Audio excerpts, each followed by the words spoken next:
Hello tubers! Today we're going to be working on this scissors lift here. I have already converted it over to lithium batteries, and I'm going to show you how easy it is to install one of these battery monitors. Now, here's what I have. I'm going to leave a link in the description where you can purchase this stuff. And this cell monitor has a 9-wire connector, needs one, and that's what I have there, which will plug right into the end of the monitor. Now, there's no battery inside here, so once you power it up, even on just the black and red wire here, it'll power up and you can play with it if you wish. But this will actually check 8 cells, which is perfect for my application. Now, unfortunately, these wires are too short for my application. I have some security system wire upstairs. I believe it has all the proper colors in it, so let's take a run up there and we'll see if that'll work.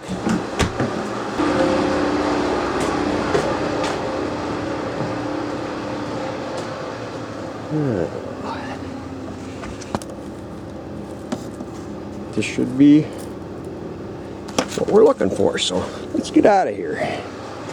Now I got my little sun shield over here so you folks can see this a little better. I believe we're good to go on all colors, so let's press 1 and continue. This end, there's 9 pins on here. This end here is a negative, and you work your way down on the battery. I'll show you that in a little bit. But what I have done is I put a white mark on each side so it's easily referenced so you don't hook the thing up backwards. On this connector here, I have a connector tool. Get it in a better light there. And you gotta go and push. There's a tab right in here that I'm going to push, and then you can gently slide the wire out.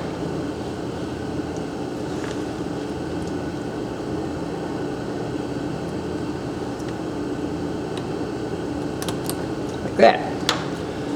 Before you put the wires back in, what I do is that little tiny spring clip right here, I'll give it a little bitty oink with the razor knife to kind of put a little more tension on it again, like so it don't pop out.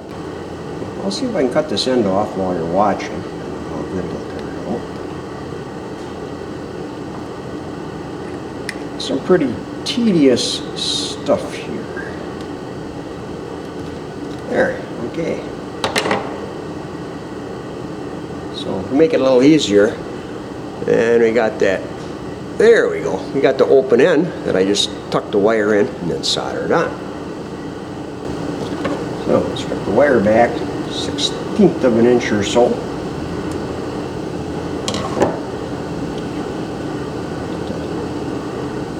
Connector back in my nifty holder here. Okay, here we go. I got it all set up. We'll see if this works.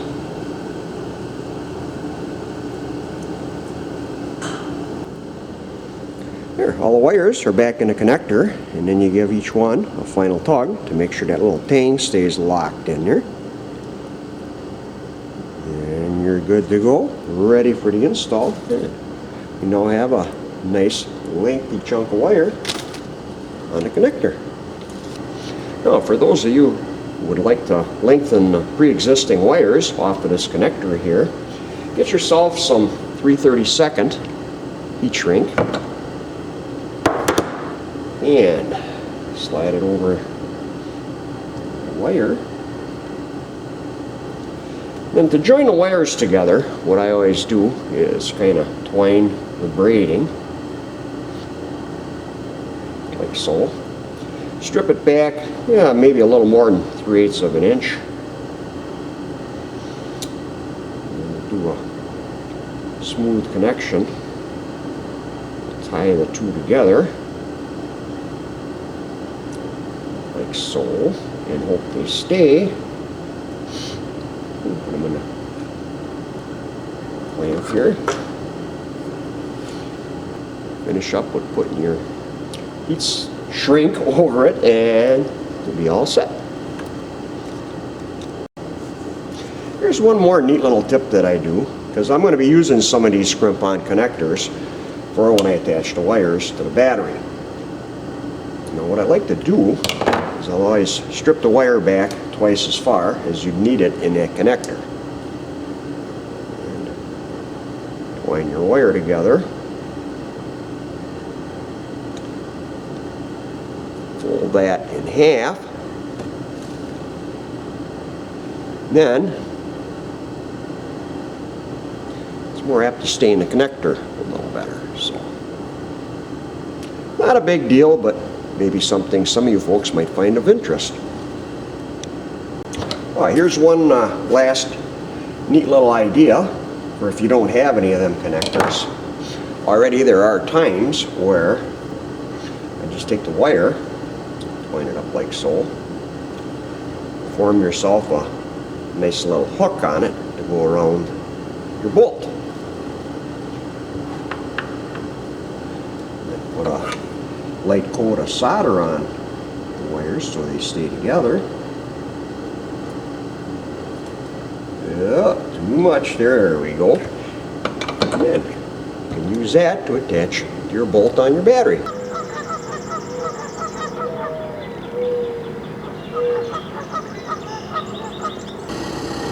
Preheat.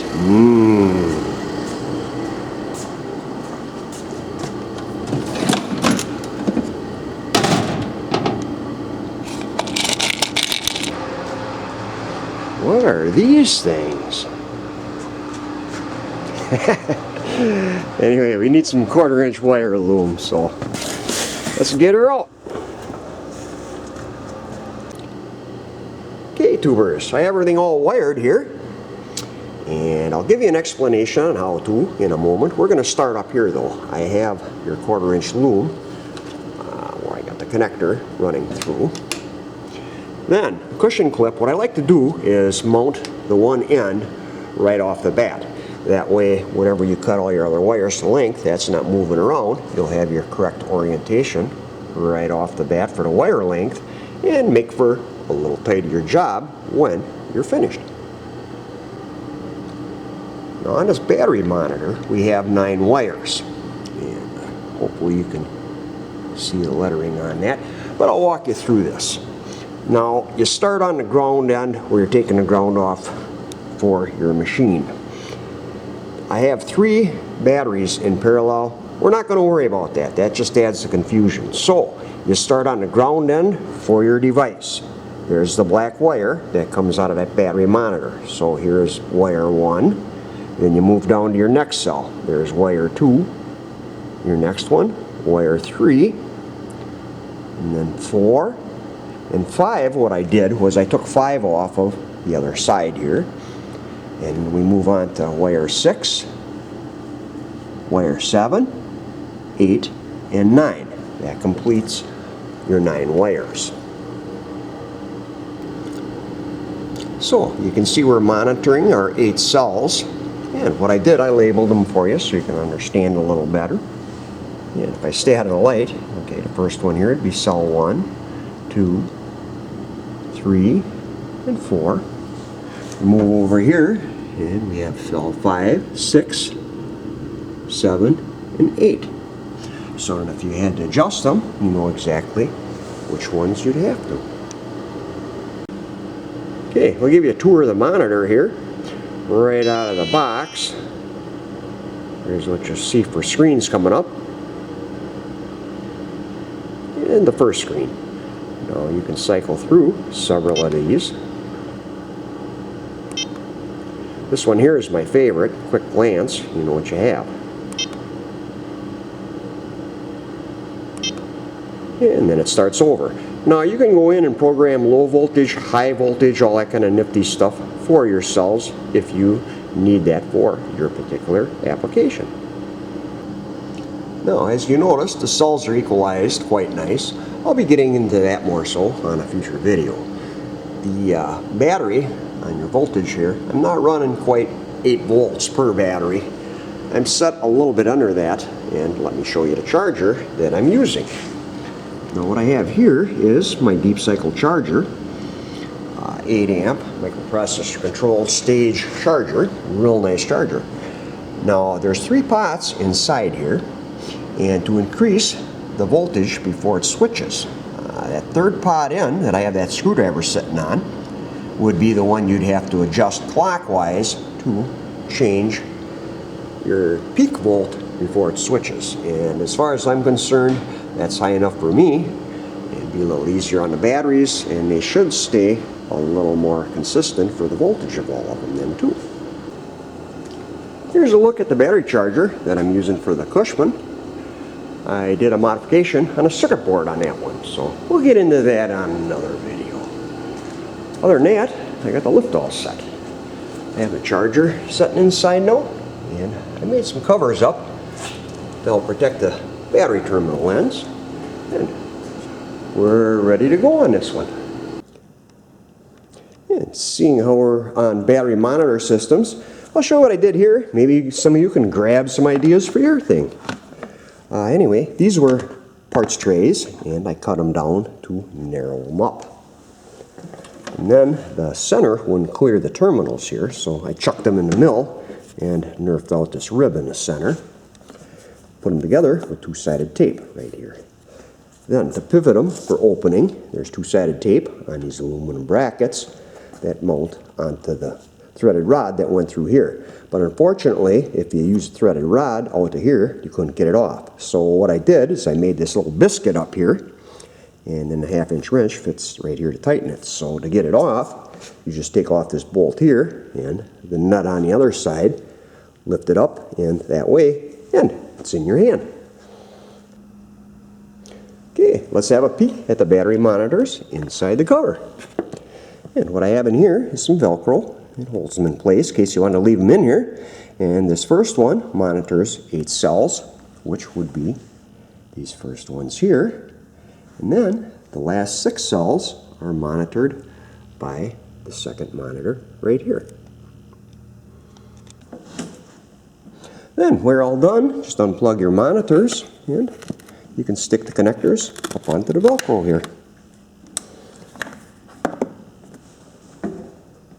Well, hey tubers, I hope my video was easily understood by you to help you out for installing a battery monitor system on your project. If so, a like is always very much appreciated. Feel free to ask a question or even subscribe. So, hope to catch you back here again.